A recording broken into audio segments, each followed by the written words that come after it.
আসসালামু আলাইকুম রহমতুল্লাহ। প্রিয় ভাই বোনেরা, অত্যন্ত দুঃখ ভারাক্রান্ত মন নিয়ে আপনাদেরকে সামনে আজকে উপস্থিত হয়েছি। আজ 18 ডিসেম্বর শুক্রবার 2025 সিঙ্গাপুরের জেনারেল হাসপাতালে চিকিৎসাধীন আমাদের প্রিয় ওসমান হাদি ভাই আল্লাহ পাকের ডাকে সাড়া দিয়ে না ফেরার দেশে চলে গেছেন। তিনি শাহাদাত বরণ করেছেন। ইন্না লিল্লাহি ওয়া ইন্না ইলাইহি রাজিউন। প্রিয় ভাইয়েরা, বুয়েটের আবরার ফাহাদ ভারতের আধিপত্যবাদ বিরোধী লড়াইয়ে জীবন দিয়ে যে মৃত্যুর মিছিল শুরু করে গেছেন, 2024 সালের জুলাই আগস্টে আমার হাজার হাজার ভাই জীবন দিয়ে পঙ্গুত্ব বরণ করে সেই শাহাদাত বরণকে কন্টিনিউ করেছেন। আর সর্বশেষ জীবন দিয়েছেন আমাদের প্রিয় ওসমান হাদি ভাই।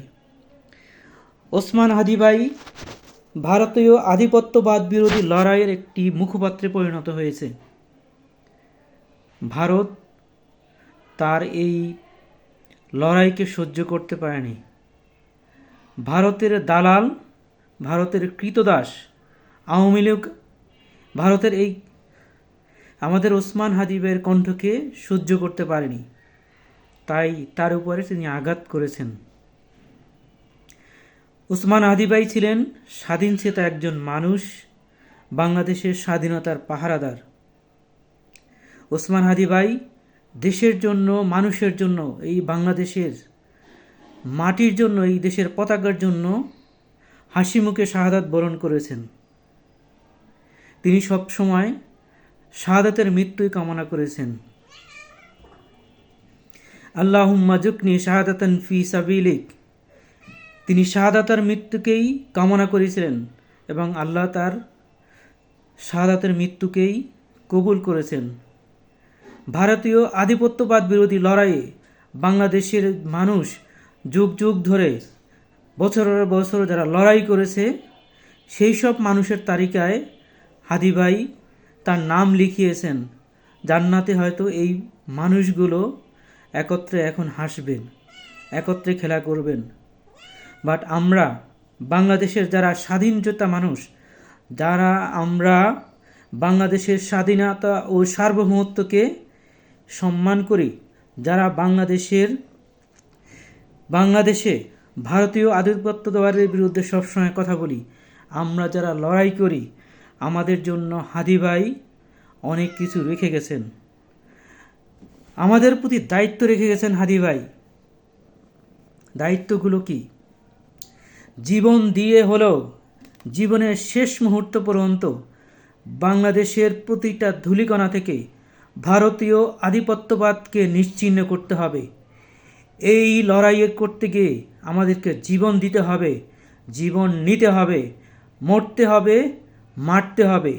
বাংলাদেশের ভূখণ্ড থেকে, বাংলাদেশের আলো বাতাসে বড় হয়ে, বাংলাদেশের ভাত খেয়ে, বাংলাদেশের আলো বাতাসকে এনজয় করে, এদেশের মাটিতে বসবাস করে যারা ভারতের কৃতদাস হয়ে কাজ করে, যারা ভারতের প্রতি আনুগত্য প্রকাশ করে, তাদের বিরুদ্ধে আমাদের সর্বাত্মক লড়াই করতে হবে। আমরা যেমন মরব তেমনি আমরা মারব। আমাদের মরতেও হবে, মারতেও হবে। আমরা সেই শূকরের বাচ্চাদেরকে বাংলাদেশ থেকে শেকড়হীন করে ফেলব, আমরা ওদেরকে উপড়ে ফেলব ইনশাআল্লাহ। 2024-25 বিপ্লবী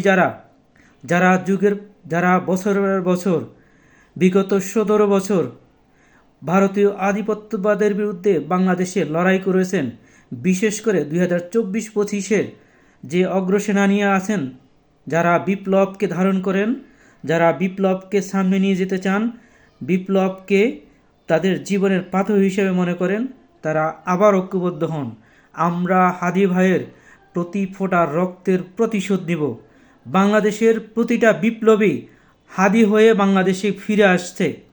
বাংলাদেশের প্রতিটা বিপ্লবী আজ ঐক্যবদ্ধ হতে হবে। আমাদের ভিতরে রাজনৈতিক চিন্তা আলাদা হতে পারে, আমাদের দর্শন আলাদা হতে পারে, আমাদের ঠিকানা আলাদা হতে, বাট আমাদের আদর্শিক ঠিকানা একটাই। আমাদের আদর্শিক ঠিকানার জায়গা বাংলাদেশ।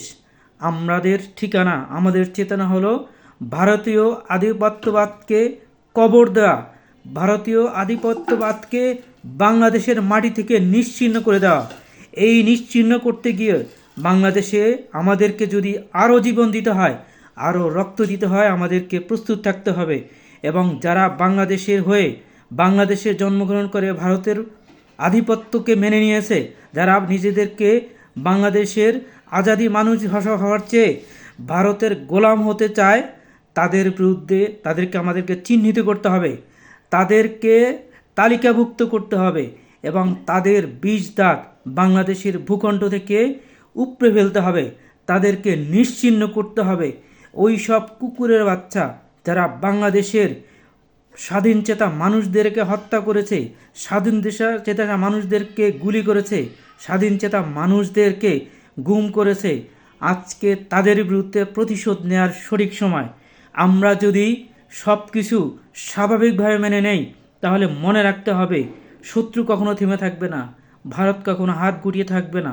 আওয়ামী লীগ এবং ভারতের বয়ান যারা বিলি করতেছে বাংলাদেশে, তারা থেমে থাকবে না।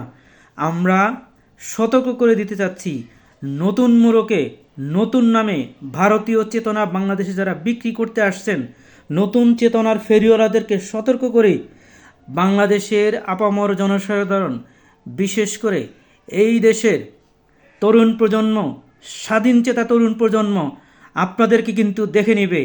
ক্ষমতার মসনদে কীভাবে উঠতে হয় সেটা কিন্তু বাংলাদেশের মানুষ দেখে নেবে।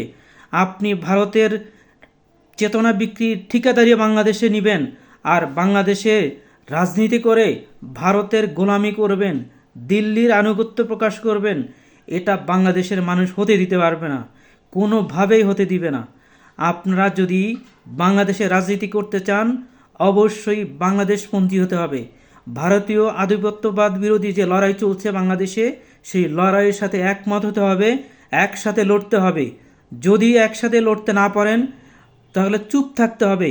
ভারতের পক্ষ হয়ে দালালি করলে, ভারতের সেই পুরনো চেতনা বিক্রি করতে চাইলে আমরা বিপ্লবীরা তাদেরকে ছাড়ব না। আমরা যখন মরতে শিখেছি, আমরা মারতেও পারবো।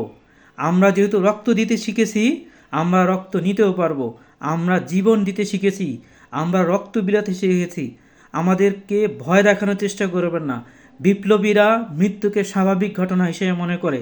একজন প্রতিকৃত বিপ্লবী সে শাহাদাতের মৃত্যুই কামনা করে। একজন বিপ্লবী সবসময় পড়তে থাকে, আল্লাহুম্মা জুকনি শাহাদাতান ফি সাবিলিক, হে আল্লাহ আমাকে শাহাদাতের মৃত্যু দান করো। আমরা বিপ্লবীরা সবাই শাহাদাতের মৃত্যুকেই কামনা করি। কিন্তু মনে রাখতে হবে, তোমরা যারা ভারতের পা চাটো, ভারতের গোলাম হয়ে থাকার স্বপ্ন দেখো, ভারতের প্রতি অনুগত থেকে বাংলাদেশকে শাসন করার চিন্তা করো, তাদের কিন্তু কোনো রক্ষা হবে না। তোমাদের জন্য এটা ওয়ার্নিং। এবং সকল বিপ্লবীদেরকে আবার ঐক্যবদ্ধ হওয়ার আহ্বান জানাচ্ছি। ইনকলাব জিন্দাবাদ।